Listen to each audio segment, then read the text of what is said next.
जय हिंद एवरीवन, स्वागत है आपका वी नेशन ट्रिपल वन के एक नए एपिसोड में जहां आपके लिए लेकर आते हैं इंडियन डिफेंस की प्रमुख अपडेट्स को सबसे पहले। तो चैनल को सब्सक्राइब करना मत भूलिएगा। आज के अपनी अपडेट की हम शुरुआत करने वाले हैं मुख्यतः advance medium combat aircraft GTRE और इंडियन एयरफोर्स को लेकर आई अपडेट से। देखिए, एक बात तो स्पष्ट है कि इस समय भारतीय वायुसेना काफी ज्यादा एग्रेसिव वे में अपने फाइटर एयरक्राफ्ट प्रोग्राम को मॉनिटर कर रही है और उससे जुड़े जितने भी पर्सपेक्टिव हैं, उससे जुड़े जितने भी डेवलपमेंट हैं, सब पर भारतीय वायुसेना की काफी मजबूत नजर है। और इसी बीच इंडियन एयरफोर्स ने हाल ही में गैस टरबाइन एस्टैब्लिशमेंट को कुछ निर्देश दिए हैं जो कि उनके एडवांस मीडियम कॉम्बैट एयरक्राफ्ट में यूज होने वाले इंजन्स को लेकर के है। हम सब जानते हैं कि एमका मार्क 1 में तो हमें 98 किलोन्यूटन थ्रस्ट वाला जनरल इलेक्ट्रिक F414 इंजन देखने को मिलेगा, लेकिन एमका मार्क 2 की जो इंजन रिक्वायरमेंट है, स्पेसिफिकेशन है, इस पर काफ़ी एग्रेसिवली हम आगे बढ़ रहे हैं। और इसी बीच इंडियन एयरफोर्स ने अपनी जो स्पेसिफिक रिक्वायरमेंट है इंजन को लेकर के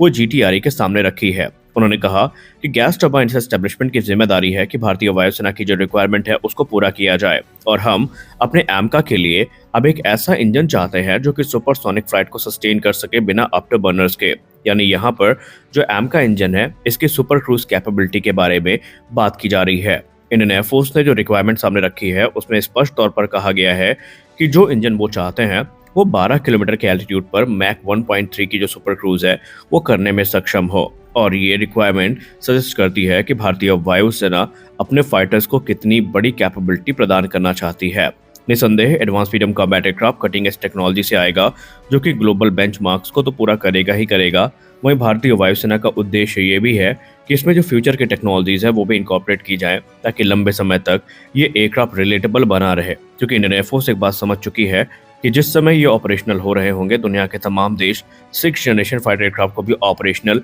कर रहे होंगे। लेकिन सवाल ये उठता है कि जिस सुपर क्रूज कैपेबिलिटी को लेकर के हम इतनी बात करते हैं, क्या वाकई ये एक ग्लोबल स्टैंडर्ड है? क्या वाकई ये एक ऐसी कैपेबिलिटी है जिसको हर देश चाहता है? इसके क्या बेनिफिट होंगे? इसके क्या हमें फायदे मिलेंगे? आइए इसके बारे में भी बात कर लेते हैं। सबसे पहले समझते हैं सुपर क्रूज होता क्या है। सुपर क्रूज एक ऐसी कैपेबिलिटी होती है जो इस चीज़ में मदद करती है कि एयरक्राफ्ट बिना अपने आफ्टर बर्नर्स को इंगेज किए, यानी अपने जो आफ्टर बर्नर्स है उनको पूरी ताकत के साथ यूज़ किए बिना वो सुपरसोनिक स्पीड को प्राप्त कर सकते हैं। इसके टैक्टिकल एडवांटेजेस काफ़ी होते हैं। पहली चीज़ तो यह है कि जब हम आफ्टर बर्नर को इंगेज करते हैं तो फ्यूल काफ़ी ज़्यादा वहाँ पर खाली होता है, यानी फ्यूल का काफ़ी ज़्यादा यूज़ होता है, क्योंकि आफ्टर बर्नर मॉड्यूल्स को पावर करने के लिए फ्यूल की ही ज़रूरत होती है और वहाँ पर हम थ्रस्ट को इंक्रीज करते हैं। लेकिन जब आफ्टर बर्नर इंगेज नहीं होता है सुपर क्रूज कैपेबिलिटी के थ्रू, तो यहाँ पर फ्यूल एफिशिएंसी काफ़ी इंप्रूव होती है, कॉम्बैट रेंज काफ़ी बढ़ती है और जो इंफ्रारेड सिग्नेचर है उसमें भी कोई बढ़ोतरी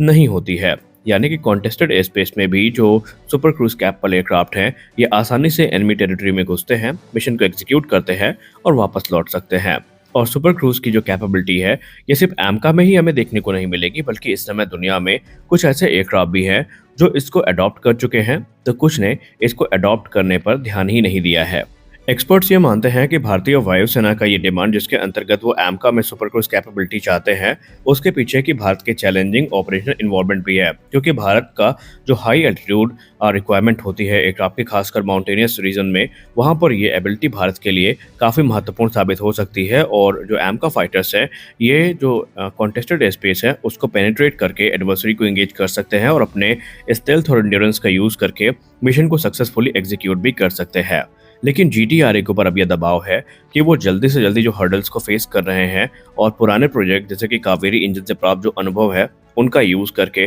वो ऐसे इंजन पर काम करें जो कि एमका की रिक्वायरमेंट को पूरा कर सके। क्योंकि अगर हम मौजूदा जनरल इलेक्ट्रिक F414 की बात करें तो इसका जो ड्राइव थ्रस्ट है वो उतना नहीं है जितने की सुपर क्रूज कैपेबिलिटी जिससे प्रदान की जा सके, और इसीलिए अब यहाँ पर ऐसे इंजन की तलाश की जा रही है जो कम से कम 110 किलोन्यूटन से ज़्यादा वेट थ्रस्ट, यानी आफ्टर बर्नर के बाद थ्रस्ट जनरेट कर सके, और तकरीबन 75 किलोन्यूटन का जो ड्राइव थ्रस्ट है उसको प्रदान करने में सक्षम हो, ताकि सुपर क्रूज गोल को पूरा किया जा सके। अब यहाँ पर आइए सुपर क्रूज को हम एक ग्लोबल पर्सपेक्टिव से देखते हैं कि कौन कौन से 5th जनरेशन फाइटर एयरक्राफ्ट हैं और कैसे उनको इससे फ़ायदा मिलता है। जब भी सुपर क्रूज कैपेबिलिटी की बात आती है तो F-22 रैप्टर जो कि अमेरिका का है वो सबसे ऊपर आता है, और निसंदेह इसको एक गोल्ड स्टैंडर्ड भी माना गया है सुपर क्रूज के लिए, क्योंकि F-22 रैप्टर की अगर हम बात करें तो सुपर क्रूज कैपेबिलिटी जो है इसके चलते ये मैक 1.5 यानी अप्रॉक्सीमेटली 1850 किलोमीटर प्रति घंटे की जो रफ्तार है, ये बिना आफ्टर बर्नर्स के ही प्राप्त कर सकता है। और एफ-22 रैप्टर को पावर करने के लिए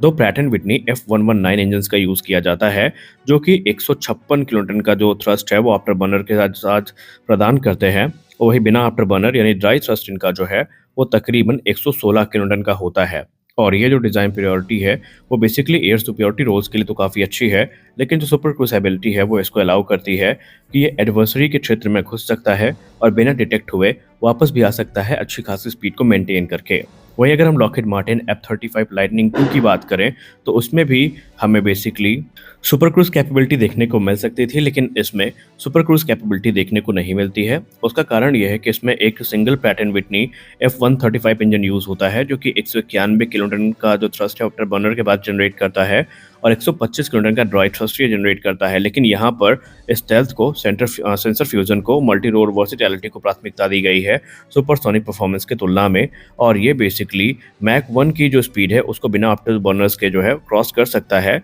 लेकिन इसमें जो सुपर क्रूज की एक्चुअल कैपेबिलिटीज है वो हमें देखने को नहीं मिलती है। इसके पीछे का वजह यह है कि इसको टैक्टिकल मिशंस में यूज किया जाता है और ये मुख्यतः मल्टी रोल कैपेबिलिटी को पोजेस करता है, जिसके चलते यहाँ पर जो स्ट्राइक पैकेज है और जो दूसरे फीचर्स हैं उन पर ज़्यादा ध्यान दिया गया है। वहीं चेंगडू J-20 की बात करें तो फिलहाल अभी भी इसमें जो सुपर क्रूज की कैपेबिलिटी है वो देखने को नहीं मिलती है मौजूदा WS-10C इंजन के साथ, लेकिन माना जा रहा है कि जब WS-15 इंजन आएंगे जो कि 180 किलोटन थ्रस्ट वाले इंजन होंगे तो ये J-20 को सुपर क्रूज कैपेबिलिटी प्रदान करेंगे। वहीं सुखोई 57 की बात करें तो AL-41 F1 इंजन जो इसमें यूज़ किए जा रहे हैं ये 147 किलोटन का थ्रस्ट आफ्टर बर्नर के साथ जनरेट करते हैं, लेकिन इनके चलते भी ये जो एयरक्राफ्ट है ये मैक 1.3 की जो स्पीड है ये बिना आफ्टर बर्नर्स के प्राप्त कर सकता है। लेकिन आने वाले समय में जो प्रोडक्ट 30 इंजन आने वाले हैं या इसलिए 30 इंजन जो आने वाले हैं ये 171 किलोटन का थ्रस्ट जनरेट करेंगे और ये मैक 1.5 की स्पीड जो है ये बिना आफ्टर बर्नर के ही प्रदान करने में सक्षम होंगे। हालांकि Su-57 F-35 और F-22 की तुलना में